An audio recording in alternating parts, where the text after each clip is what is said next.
Bismillahirrahmanirrahim. Assalamualaikum warahmatullahi wabarakatuh. Saya Jumrasam hari ini akan memperkenalkan dan menjelaskan salah satu dari praktikum mata kuliah ilmu genetika dan penggunaan ternak, yaitu mengenai pewarisan sifat melalui penggolongan darah. Hereditas adalah totalitas yang dapat diwariskan tetua kepada keturunannya. Salah satu yang dapat diwariskan adalah melalui darah, yaitu dapat diketahui dari golongan darah. Golongan darah tetua yaitu ayah, ibu, dan anak itu bisa berbeda. Berbeda dalam arti karena adanya perpaduan dari golongan darah ayah dan golongan darah ibu. Pada materi penggolongan darah ini kita nanti akan mengetahui cara mengetahui golongan darah seseorang dengan perangkat yang sangat sederhana. Diharapkan dengan adanya pengetahuan mengenai penggolongan darah, kita akan menggunakannya apabila dalam hal donor darah. Jadi tidak akan terjadi kesalahan dalam hal golongan darah. Jangan sampai menimbulkan hal yang fatal bagi penerima darah. Dalam hal ini resepien. Kedua, dengan mengetahui golongan darah seseorang, dapat diketahui jika terjadi sengketa antara satu pihak dengan pihak yang lain mengenai anak atau keturunan yang dimiliki. Ketiga, dengan mengetahui golongan darah, kita akan memudahkan kita dalam menangani setiap satu penyakit. Ada beberapa alat sederhana yang dapat kita gunakan dalam penentuan golongan darah. Yang pertama yaitu ada namanya antigen. Antigen ini ada dua macam, yaitu ada antigen A, ini ya, antigen A, ini antigen A. Yang kedua ada namanya antigen B. Alat lain yang dapat kita gunakan yaitu adalah ini yang paling penting, tidak boleh terlupakan adalah alkohol dengan kadar 70%. Tujuan penggunaan alkohol ini adalah untuk mencegah terjadinya infeksi pada alat-alat yang digunakan serta kepada pihak yang melakukan uji tes golongan darah. Alat lain yang tak kalah penting adalah blood test. Di sini kita akan bisa meletakkan sampel di atasnya. Ini ada sekitar 12 titik yang dapat kita gunakan untuk menguji sampel ini. Di sini nanti kita akan menguji sampelnya. Kemudian alat yang lainnya yang tak kalah penting adalah alat jarum. Jarum yang akan digunakan untuk menusuk ya pada ujung jari yang akan kita ambil sampel darahnya. Ini adalah jarumnya. Hendaknya jarum yang digunakan adalah selalu dalam keadaan steril dan tidak digunakan dua kali untuk menghindari terjadinya perpindahan penyakit jika sebelumnya itu memiliki penyakit. Yang melakukan tes ya. Kemudian dapat menggunakan tisu. Ada lagi alat yang lain adalah plaster. Kita gunakan untuk menutupi bagian tangan yang sudah atau yang sudah diambil sampel darahnya. Alat yang lain adalah pipet tetes. Pipet tetes itu bisa kita gunakan untuk mengambil alkohol. Kemudian kita gunakan untuk membersihkan terlebih dahulu pada botol pada peletes yang akan kita gunakan. Yang ini ada beberapa alat-alat yang kita gunakan untuk menguji golongan darah secara sederhana. Sebelum kita melakukan uji ataupun tes golongan darah, ada hal yang harus dipahami. Yang pertama adalah mengenai golongan darah pada manusia. Golongan darah pada manusia dapat dibedakan, secara umum dibedakan atas 4, yaitu golongan darah A, golongan darah B, golongan darah AB, dan golongan darah O. Apa yang dimaksud dengan golongan darah A? Golongan darah A artinya memiliki antigen A. Golongan darah B berarti memiliki antigen B. Golongan darah AB berarti memiliki antigen A dan B. Golongan darah O berarti tidak memiliki antigen A dan antigen B. Kalau begitu, bagaimana sebenarnya fenotip dari golongan darah? Ingat, kromosom itu dalam kromosom ada sepasang alel. Alel itu artinya sepasang berarti dua. Dia ini bisa bersifat homozigot dan bisa tidak bersifat heterozigot. Apa yang dimaksud alel yang bersifat homozigot? Artinya dia adalah sama. Kemudian alel yang bersifat heterozigot artinya pasangan alel itu tidak sama. Dalam hal ini golongan darah A berarti dia memiliki genotip. Jika dia homozigot berarti IA. Sedangkan jika dia heterozigot berarti genotipnya adalah IA. Nah, bagaimana dengan golongan darah B? Golongan darah B jika dia bersifat homozigot berarti IB. Sedangkan jika dia adalah heterozigot berarti IO. Nah, bagaimana dengan golongan darah AB? Golongan darah AB jika dia bersifat homozigot berarti dia IA. Nah, bagaimana dengan golongan darah O? Dia biasanya memiliki halnya adalah IO. Nah, apa yang dimaksud dengan tadi kita sudah berulang kali menggunakan istilah antigen. Apa itu sebenarnya antigen? Antigen adalah zat yang terdapat di dalam tubuh yang akan membantu saat tubuh mengidentifikasi atau mengenali suatu zat yang masuk ke dalam tubuh yang bisa bersifat membahayakan tubuh. Olehnya itu, penggunaan daripada antigen A dengan antigen B inilah nantinya kita akan melihat bagaimana jika sampel darah itu ditetesi dengan antigen A, kemudian bagaimana jika dia ditetesi dengan antigen B. Di awal sudah dijelaskan bahwa golongan darah A berarti dia memiliki antigen A. Golongan darah B dia memiliki antigen B. Golongan darah AB dia memiliki antigen AB. Golongan darah O, ingat O, dia tidak memiliki antigen A dengan antigen B. Olehnya itu pada saat nanti kita melakukan uji berdasarkan sampel mengenai golongan darah, jika kita nantinya mendapatkan sampel jika ditetesi antigen A, kemudian dia mengalami penggumpalan, maka sampel tersebut adalah golongan darah A dan juga adalah reaksinya. Ya. Jika sampel tersebut ditetesi antigen B, kemudian dia mengalami penggumpalan, maka dia merupakan golongan darah B.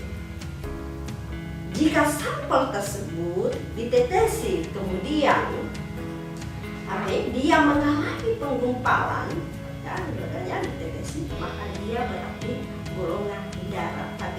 Sedangkan jika dia ditetesi kemudian tidak mengalami penggumpalan, berarti dia adalah golongan darah O. Berarti sangat mudah ya untuk kita melakukan tes golongan darah. 1, 2, 3. Saatnya kita masuk tes golongan darah. Wah, jadi kepikiran. Apa sih golongan darah kita? Yang pertama, blood testnya dulu. Pastikan kondisi blood test dalam keadaan bersih. Bagaimana cara agar blood testnya dalam keadaan bersih? Nah, saja. Pertama, kita mengambil alkohol. Apa yang kita gunakan? Ini pipet tetes.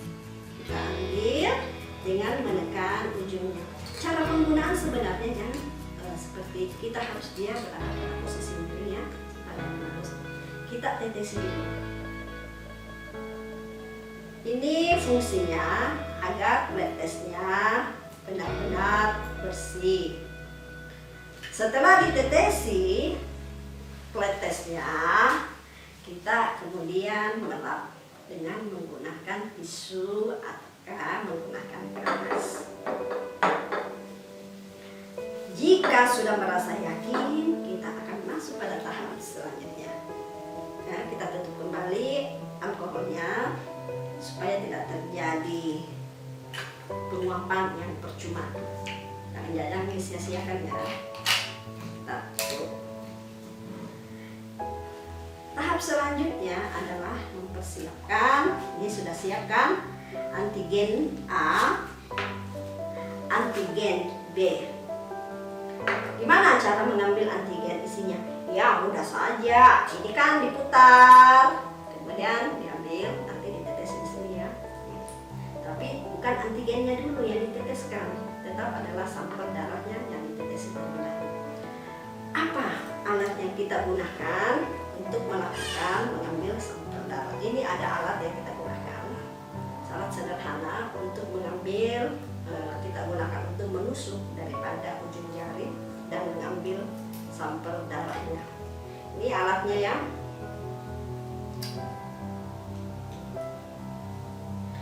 Jika tidak menggunakan alat ini, alat sederhana lain yang kita bisa gunakan adalah bisa menggunakan jarum biasa.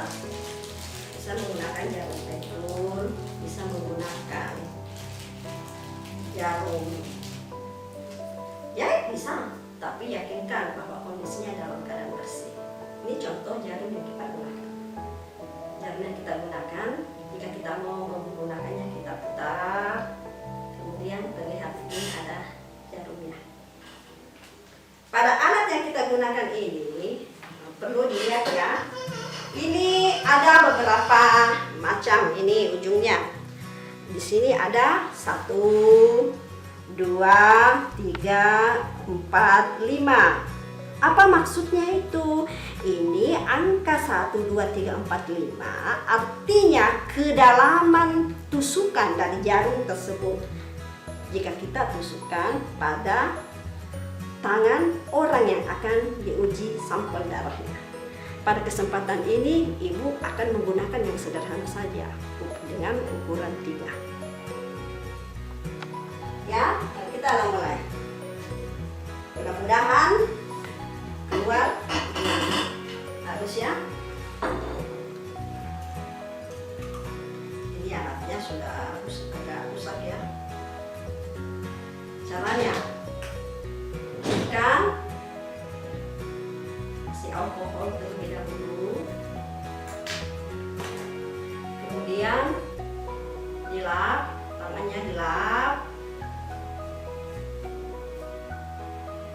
Selanjutnya ditekan, ini ditekan, kemudian ditekan, ini sudah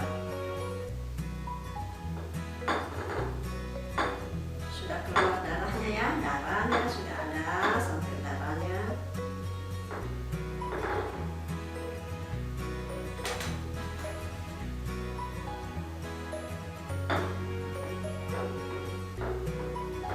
Wah, darahnya sangat merah, merah darah. Kita makannya, ya, kita anggap saja cukup. Makin banyak sebenarnya. Cukup. Kemudian apa yang kita lakukan? Harus 2 kalau kita mau menggunakan 2 antigen. Yang pertama ini ya, warna biru, antigen A. Kita tetes, 1 tetes saja.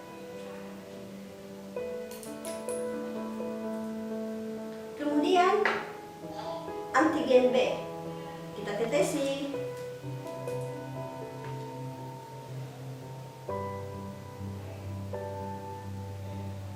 Ya, 1 tetes saja karena sampelnya sangat sedikit ya. Kita kemudian aduk, bisa kita